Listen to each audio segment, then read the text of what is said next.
അത് BJP തയ്യാറാക്കിയ pre poll post തന്നെയാണ്. അത് ശ്രീലേഖ മുഖാന്തരം പുറത്തുവിട്ടതാണ്. അത് തെരഞ്ഞെടുപ്പ് ചട്ടങ്ങളുടെ ലംഘനമാണ്. ഇലക്ഷൻ കമ്മീഷൻ നടപടി സ്വീകരിച്ചുകൊണ്ടിരിക്കുന്നുവെന്നാണ് ഞാൻ മനസ്സിലാക്കിയിരിക്കുന്നത്. ആ പ്രീ പോളിൽ ഇപ്പം പറഞ്ഞിരിക്കുന്ന കാര്യങ്ങൾക്ക് വസ്തുതയായിട്ട് യാതൊരു ബന്ധവുമില്ല.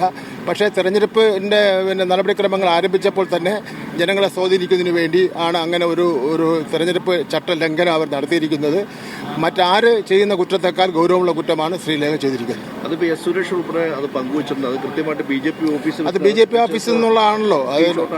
തെളിവ് അത് BJPയുടെ ഓഫീസിൽ നിന്ന് തയ്യാറാക്കി ശ്രീലേഖ മുഖാന്തരം പുറത്തുവിട്ട സ്ക്രീൻ ഷോട്ടാണ്.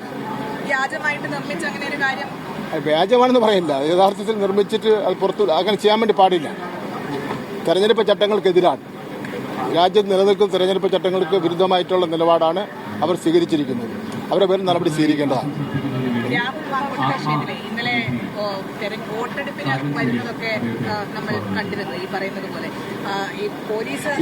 ഇത്രയും അഹങ്കാരത്തോടു കൂടിയും ധിക്കാരത്തോടു കൂടിയും കേരള ജനതയെ വെല്ലുവിളിച്ചുകൊണ്ടും മാധ്യമങ്ങളെ വെല്ലുവിളിച്ചുകൊണ്ടും ഒരു തന്റേടിയായിട്ടുള്ള ഒരു വ്യക്തി എന്ന് കേരളം ഇതുവരെ കണ്ടിട്ടില്ല. ഇത് കേരളം തള്ളിക്കളഞ്ഞ ഒരു വ്യക്തിത്വമാണ് അദ്ദേഹത്തിന്. ഇത്രയും സമസ്ത ജനങ്ങളും സമസ്ത മേഖലയും എതിർപ്പ് പ്രകടിപ്പിച്ചിട്ട് പോലും അന്ന് എനിക്കൊരു പ്രശ്നമേ അല്ല എന്നുള്ള നിലയിലുള്ള നിലപാടാണ് സ്വീകരിച്ചിരിക്കുന്നത്.